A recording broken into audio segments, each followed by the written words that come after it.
segundo bloco do Antenados na Geral, estamos falando sobre visita pastoral. E se o pastor tocar a campainha, você abre a porta, o pastor chegou aqui, meu Deus, não tem bolo pronto. Vai comprar um refrigerante ali? A gente não está falando de surpresa, não. Visita pastoral com um propósito, né? Eu acho que muitas igrejas, até a gente está falando isso no intervalo, planejam.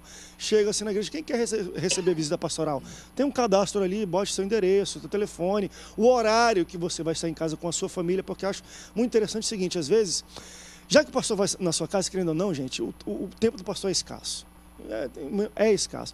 Então, já que ele vai visitar a sua casa, coloque um horário, ou chame ele para um horário que vai estar o seu marido, que não é crente, os seus familiares, a tia, a vizinha. Tenta aproveitar o máximo possível, pastor. Porque às vezes ele vai e bate, está só você fazendo cozinha porque não tem ninguém em casa. Aí ele ora, amém, glória a Deus, aleluia, e vai embora. Mas é legal quando você consegue aproveitar esse tempo com o pastor, né, pastor? Assim, vamos falar da realidade que vive a maioria, né? A maioria dos pastores, que é uma realidade meio que de médico de pronto-socorro, ou seja, você acaba vendo os casos que são mais graves, e você tem ali 50 pessoas que você sabe que precisa visitar, mas você prioriza, traz para frente aqueles casos que são de pessoas mais graves. É a mesma coisa da centésima ovelha, da ovelha que está fora do aprisco. Que tipo de ovelha é essa que me motiva a deixar o aprisco, deixar 99 no aprisco para ir buscá-la? É uma ovelha sem a qual o aprisco não se compõe sem ela. Não se compõe sem ela. Ela precisa ver que ela é importante, por isso eu vou lá, vou trazê-la de volta. Então, assim, você acaba, a visita pastoral, ela acaba pelo menos na realidade que eu vivo, ela acaba não sendo muito social. Ela acaba não sendo uma visita muito social. Você acaba não tendo, eu acabo não tendo essa oportunidade de perguntar na igreja quem quer visita, porque quem eu visito não está na igreja. Quem eu visito está afastado da igreja, não está vindo na igreja, ou está doente por algum motivo, sabe? Então, assim, depende muito da realidade que você vive, da realidade de cada povo, realidade de cada lugar, e daquilo que o pastor ele pode compor, ele pode fazer com o seu corpo de obreiros.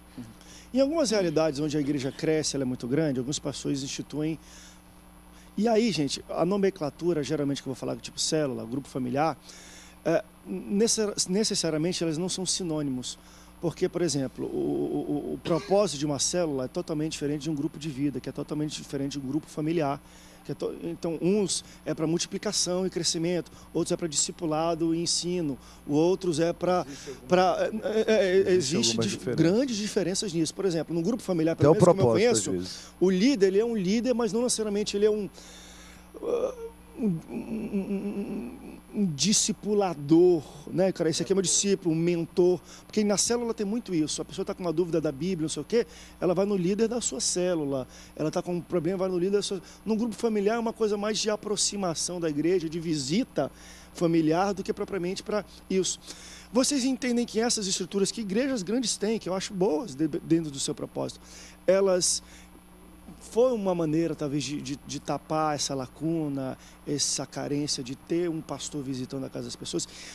E que eu acho que muitos fizeram isso, mas vocês acham que isso substitui a visita do pastor, de um dos pastores na casa da pessoa? Manda um discipulador, um líder de célula, um líder de grupo familiar.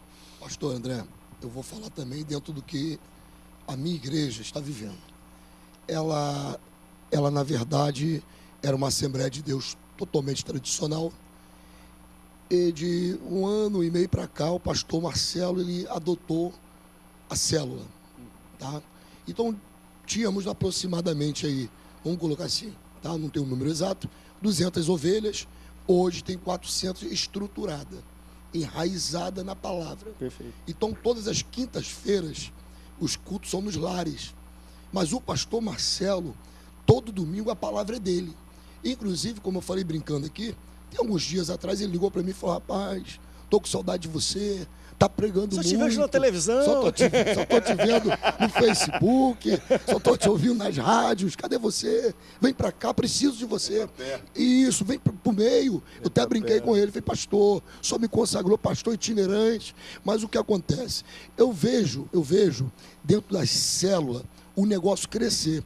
Eu estou vendo meninos de 15, 16 anos de idade, líder, dentro da minha igreja, líder, uma palavra pastoral, ainda que não tenha uma estrutura tô com 47 anos, 5 filhos, 4 netos. Não, o Uma processo bagagem, ensina a gente dentro de casa. Agora, os meninos trazendo os pais, as mães, os avós. Posturas pastorais, né? Para dentro da igreja, aos domingos. Então, o negócio cresceu de uma maneira extraordinária. Agora, trazendo também para um outro lado de visitar, isso aí, irmão, é uma coisa que ninguém pode tirar da gente. É algo muito importante, é muito gostoso. Eu fui entregar um óculos, rapidamente, fui entregar um óculos em Seropédica. Eu estava perdido procurando uma rua, daqui a pouco alguém brincou comigo, é uma multa, está sendo multado. Quando eu olhei, um jovem que ligou para mim, drogado, peguei ele, levei para casa de recuperação. Coisa linda aconteceu. Depois de 2 anos, eu não conheci o jovem. Quer dizer, de certa forma, foi uma visitação forçada, porque ligaram para mim, fui buscar ele, pus no meu carro, levei para casa de recuperação e ele me surpreendeu. Então, quer dizer, esses tipos de coisa... O resultado do trabalho, né? Ninguém... Ele nunca vai esquecer isso aí. Nem eu. Para mim foi um privilégio. Seria para outra pessoa fazer, mas Deus... né, ele entregou para mim, assim como tem entregado para vários outros pastores. Eu sou itinerante, mas eu sinto que daqui mais 1 ano, 2 anos, vou ter que estar centrado em alguma igreja, porque o coração está aquecido. Eu acredito, André, que, é claro, não é para todos a palavra que eu vou falar, mas alguns líderes, pastores, eu sou um bispo, ordenado pela minha denominação, mas eu acredito que seja bispo, apóstolo, pastor, evangelista, seja qual for a função no corpo de Cristo, nós temos que também estar nos lares, levando alento. E eu acredito que os pastores, alguns, têm que descer um pouquinho no nível do rebanho e ir à casa dos membros. E, lamentavelmente, alguns, a igreja não consegue falar com o pastor. A igreja não consegue telefonar porque ou está desligado ou o membro não tem. Os membros da minha igreja têm o meu telefone, têm como me localizar se precisar de uma emergência. Porque o sacerdócio, irmãos, é renúncia, sacerdócio é entrega. Eu sei que às vezes a igreja cresce e algumas coisas ficam um pouco mais difíceis. Mas o pastor, o líder de um rebanho, tem que ser a pessoa mais acessível possível. Ele tem que se deixar ser achado. Ele não pode viver escondido. Dentro de um blindado, né? Porque vai crescendo, fica no blindado. Que eu acho que tem a ver um pouco também com essa questão de visita, que é o nível de atenção, às vezes, que a igreja tem para com o seu membro. E isso é muito cultural, né? É muito cultural de como você trata essas coisas. Eu vou dar um exemplo. Numa estrutura mais norte-americana, e eu já estudei até num colégio desse, é assim, você vai para o colégio. Se você falta um dia, 40 minutos que começou a aula, você não apareceu, eles estão ligando para a tua casa. O que aconteceu com o fulano de tal que não está aqui? Né? Quantas vezes eu já não debati aqui no Antenados e pessoas ligaram, mandaram e-mails, falando, poxa, André, sabe por que eu deixei de ir para a igreja? Porque eu frequentava, achava legal, fiz alguns amigos, né? Alguns colegas, não amigos necessariamente, tudo. E aí fiquei doente, fiquei 3 meses, não recebi uma ligação, ninguém falou nada, não sabia onde eu morava, não tinha meu telefone, às vezes até ligava para a igreja secretaria, pastor, poxa, estou doente. As pessoas, e eu lembro de uma pesquisa, quando estava falando um pouco sobre desigrejados e pessoas que deixaram de ir para a igreja, 35% de pessoas que deixam para a igreja relatam fatos como esse. Porque eu fui, quando eu precisava que a igreja fosse na minha casa, ou alguém me ligasse, ou lembrasse que eu faço falta, que eu não fui para a igreja, fosse lá em casa, me ligasse. Existe uma carência, e eu acho que, por causa desse corre-corre que a gente está falando, cada vez maior de presença, né? de visitação, de você é importante, de o que está acontecendo, o que está passando. Às vezes até como um alerta de algumas igrejas, tem secretaria, tem membros, se você tem um amigo, uma pessoa que parece... Que igreja também tem aquilo, a pessoa sempre senta no mesmo lugar às vezes, né? No domingo ela gosta daquele lugarzinho. Se você vê essa pessoa e ela está 2 domingos e não está sentada ali, tenta ir lá na secretaria e falar, poxa, vocês conhecem aquele irmão que senta ali naquele lugar? 2 semanas que ele não aparece, vamos ligar para ele. Eu acho que também não é só culpa do pastor. A igreja tem que entender que aquilo é um corpo. Se o irmão do lado não é o pastor que tem que ligar. Falhas podem o membro acontecer. Pode ligar, pode visitar.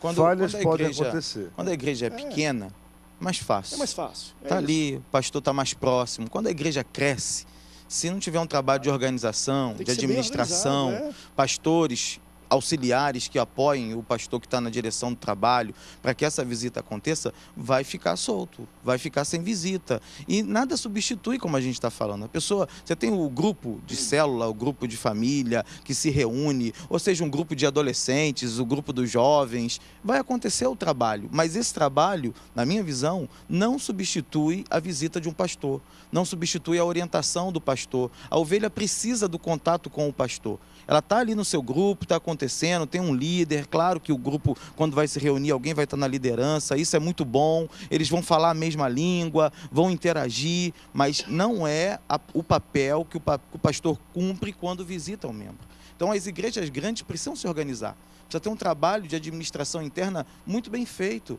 né? Levantar quem quer visita, quando pode ser visitado, saber dos pastores, a gente tem pastor que já está aposentado, esse pastor tem uma disponibilidade maior, então procurar, às vezes ele está até parado, ninguém foi falar com ele, ninguém o chamou, ele também ainda não despertou para essa necessidade de se colocar à disposição. Pastor, pode visitar aqui? Pode sair, pode ir junto, monta dois pastores, 3, monta uma equipe com alguns membros que também querem visitar. Há pessoas que desejam visitar, tem pessoa que quer visita e tem gente que deseja visitar alguém. E o que tem que fazer? Tem que organizar isso tudo, para que a igreja possa funcionar. Igreja grande tem que ter trabalho de planejamento e administração muito bem feito para poder cumprir o seu papel. Tem aqueles que também fogem da visita, né?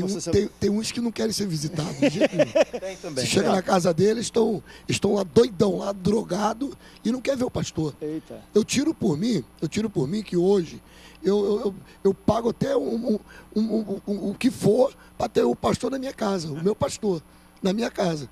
Mas já teve época na minha vida, na caminhada, no início, há 20 anos atrás, poxa, eu não queria ver o pastor de jeito nenhum. Estava bêbado, é verdade. Tive um deslize, caí. Como é que eu queria ver o pastor? Então é situação difícil. É bom a ovelha ligar para o departamento, falando, ó, preciso de uma visita. Se o pastor achar que é melhor mandar o diácono ou presbítero, porque existe o pronto-socorro. Chega aquele irmãozinho experiente, que já viveu aquele momento, resgata ele, traz, entrega para o bispo, entrega para o pastor, fala, ó, até aqui eu pude ajudar. Daqui para lá ele quer o teu abraço, quer o teu calor. Aí vem o pastor. Agora, caso ao contrário, tem uns que não querem. Você falou algo interessante sobre ligar. Eu perguntei uma vez a uma irmã, que ela falou exatamente isso. Pastor, eu fiquei uns dias aí, fiquei doente e ninguém apareceu. E eu perguntei para ela, mas a quem a senhora avisou? Não avisei ninguém. Eu falei, irmão, mas aí só Deus sabia, ele não falou. Vamos para um rápido break, daqui a pouco a gente volta, porque a gente está falando de visita pastoral, mas quer ver uma coisa que é bem interessante? A gente está falando muito sobre domicílio, sobre as casas. Mas existe uma coisa muito bonita na visita pastoral em hospitais, em presídios, e qual é o efeito? Tem um pastor que falou que, André, eu já fui repreendido, né, pelo conselho da minha igreja, porque eu fui fazer uma visita no hospital, uma irmã não sei o quê, e ela falou, olha, aceitei Jesus, eu estou aqui no estado terminal, eu quero ser batizado. Eu improvisei, batizei a mulher, dei ceia, o pessoal caiu de pau em cima de mim que não podia fazer. Vamos falar um pouco sobre isso. Tem uns pastores que fazem isso mesmo, vai, leva a ceia no hospital, batiza, minha irmã, o meu é uma imersão, mas não tem como aqui, pega água aqui e está batizado em nome de Jesus. Porque às vezes as pessoas precisam disso. O que vocês acham sobre esse posicionamento? Vamos para um rápido break, daqui a pouco a gente volta. Não sai daí, o Antenado volta já já.